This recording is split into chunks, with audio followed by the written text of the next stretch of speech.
सुप्रभात। बाबा कहते हैं, मेरे प्यारे बच्चे, ये तुम्हारा उदार हृदय ही है जो मुझे बहुत ही मोहित कर देता है। मैं देखता हूँ जब तुम्हारे घर कोई आता है, कोई भी अतिथि आए या बाहर भी कोई आ जाए, यहाँ तक कि छोटा से छोटा कोई जीव भी आ जाए, तुम उसका उसी प्रकार खाने का ध्यान रखते हो, उसकी मदद करते हो। तुम्हें ये नहीं भेदभाव है कि ये बाहर का है या कोई घर का है, रिश्तेदार है या मेरा दूर का है। तुम जिस भाव से उसका सेवा भाव करते हो, वही भाव तुम्हारे लिए सबसे अलग है। और वो भाव जो है ना, वो जल्दी किसी में नहीं मिलते। जब तुम कोई अतिथि आता है और उसको अपनी सामर्थ्य से ज़्यादा, जितनी तुम्हारी सामर्थ्य नहीं है उससे ज़्यादा उसका अतिथि सत्कार कर रहे हो, उसका ध्यान रख रहे हो, और भले ही तुम कुछ भी खाओ, उसको अच्छे से खाना खिलाते हो, समय पर उसका ध्यान रखते हो, यही सेवा तुम्हारी बहुत बड़ी सेवा है। और ये मत सोचो कि उस वक्त जब तुम अतिथि की सेवा करते हो, जब तुम्हारे यहाँ कोई आता है, उसके सेवा भाव में लग जाते हो, तुम्हें पूजा का समय नहीं मिल पाता और तुम मेरी ओर बार बार देख करके कहते हो, बाबा मुझे माफ़ कर दो। बच्चे, परेशान मत हो। कहते ना, अतिथि भी भगवान के समान होता है, भले ही वो कोई भी हो, कैसा भी हो। तुम्हारे घर आया हुआ अतिथि भगवान के समान है।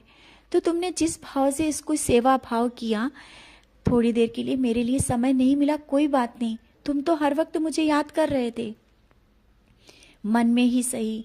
जितने वक्त उसको खाना दे रहे थे, चाय दे रहे थे, उस वक्त हर पल मुझे भी याद करते जा रहे थे। और ऐसा नहीं कि तुम मेरे लिए कोई विशेष समय निकालो। मैंने कहा ना, तुम्हारे कर्म सबसे बड़ी पूजा है। अगर उन अतिथि को छोड़ करके तुम मेरे पास बैठते तो क्या मेरी ये पूजा सफल होती?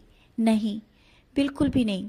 दरवाजे पे आया हुआ कोई भी जानवर, कोई भी व्यक्ति, कोई भी जीव तुम्हारे घर आकर के भूखा नहीं जाता।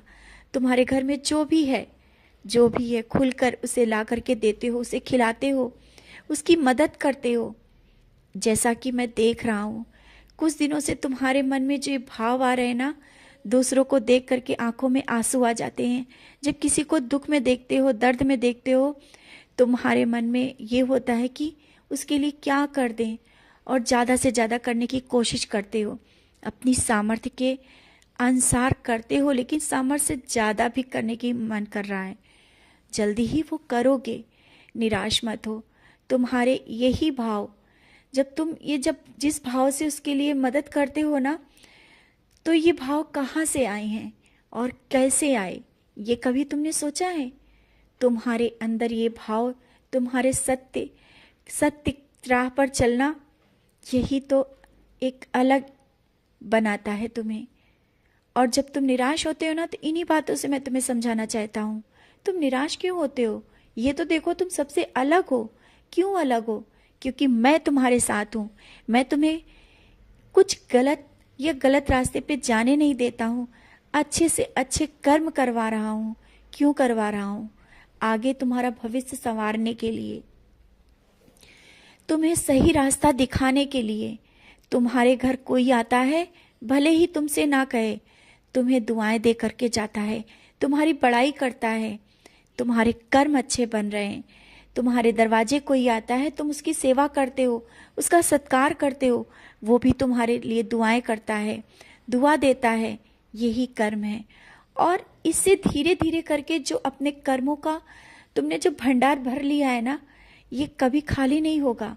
और ये बहुत ही बड़ी चीज़ है, जल्दी ही किसी को नहीं मिलती। दुआएं, जो सबकी तुम दुआएं ले रहे हो, कोई कहे ना कहे, मन से ही दुआएं देता है जब उसकी तुम मदद करते हो। आगे ये तुम्हारे लिए बहुत कुछ अच्छा होने वाला है, बहुत कुछ। विश्वास करना मेरा, तुम कर्मों पर ध्यान दो, और मैं सब देख रहा हूँ, सही रास्ता दिखा रहा हूँ। परेशानियाँ आज हैं, थोड़ी हैं। अगर परेशानियों में भी तुम मुस्कुराते हो तो मैं हूं ना तुम्हारे साथ। मुस्कुरा करके उन परेशानियों को निकाल देते हो। आज अगर थोड़ी समस्या है, परेशानी, आर्थिक समस्याएं हैं, तब भी तुम्हारे घर के भंडारे कभी खाली नहीं रहते। कोई भी आ जाए, कितना भी आ जाए, तुम्हारे घर खाना खा के ही जाएगा। और भले ही तुम्हारे मन में लग रहा होगा कि ये आज कम है, कैसे होगा, लेकिन वो कम नहीं होता, क्योंकि तुम्हारे घर में अन्नपूर्णा माता का वास है। और ये सब हुआ है तुम्हारी भक्ति और पूजा से। इससे पहले याद करो ये सब चीज़ें नहीं थी। अब बदलाव हुआ है और बहुत बड़े बदलाव हो रहे हैं तुम्हारे जीवन में। बहुत बड़े बदलाव हो रहे हैं घर में भी। घर का माहौल बदल रहा है, बच्चों में, परिवार में परिवर्तन आ रहा है। ये सब चीज़ें हो रही हैं ना, तो बस निराश मत रहो। धीरे धीरे वो भी सब सही होगा। और घर और परिवार के किसी सदस्य को लेकर जो तुम चिंतित हो ना कि वो उसमें भी सुधार आए, तो आएगा। घर का जब माहौल बदल रहा है तो धीरे धीरे उसमें भी बदलाव आएगा। पानी में उदी डालकर दो।